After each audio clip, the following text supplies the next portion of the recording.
This video covers key topic number 5 in our workshop, protecting your assets in case you have to go into a nursing home. There are a lot of questions and misunderstanding about trusts, so let's explain what they are in key number 5, understanding trusts. Key number 5 to saving your assets and creating an estate plan is understanding trusts. Maybe because of TV and movies, a lot of people have the wrong ideas about trusts. They think that they're expensive and complicated and only rich people have them, when the fact of the matter is that trusts are really pretty simple. The reason we have probate is so that when we die and we stand there holding our stuff, we need to have the probate process in order to get our stuff to whoever we want to have it. Whereas with a trust, instead, a trust is like the little red wagon that we had when we were our kids. And instead of holding our stuff individually, we put our stuff into the trust, into the wagon. Now it's still our wagon, and we're in control of it, and we're in control of what goes in and out of the wagon. But the difference is because your items are in the trust instead of your name individually, then it doesn't have to go through probate. Now, the irrevocable trust eliminates the need for probate and allows your items to pass without having to go through probate. There's also another type of trust, the irrevocable trust, that works pretty much the same way.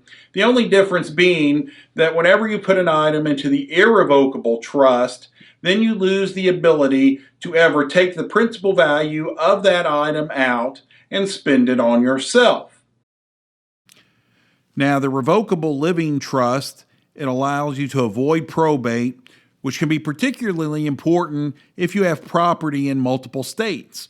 Because if you have real estate in multiple states, say your home in Kentucky and a fishing cabin in Indiana, then when you die, you would have to open a probate in each state in order to probate those pieces of real estate. With a revocable living trust, you don't have to do that. The revocable living trust can also address all the issues of second marriages that we talked about earlier, and can address issues of irresponsibility by any heirs who may not be able to handle getting the money all at once. For example, with a revocable living trust, you can have it set up where the money is held in trust, and somebody else who's more responsible can control when and how it is spent. Now, the revocable living trust doesn't restrict access to any assets in the trust, but it doesn't provide any asset protection either. The irrevocable trust provides all the benefits of the revocable living trust, but in addition, it can protect your assets from a nursing home if it's done 5 years before Medicaid. So for many people, placing their home into an irrevocable trust makes perfect sense. They can continue to live in the home, they're in control of the home, but by placing it into the irrevocable trust now, then later on down the road, 10, 15, even 20 years from now, when they have to go apply for Medicaid, the home has already been in the irrevocable trust, and it's not a countable asset that has to be spent on nursing home care.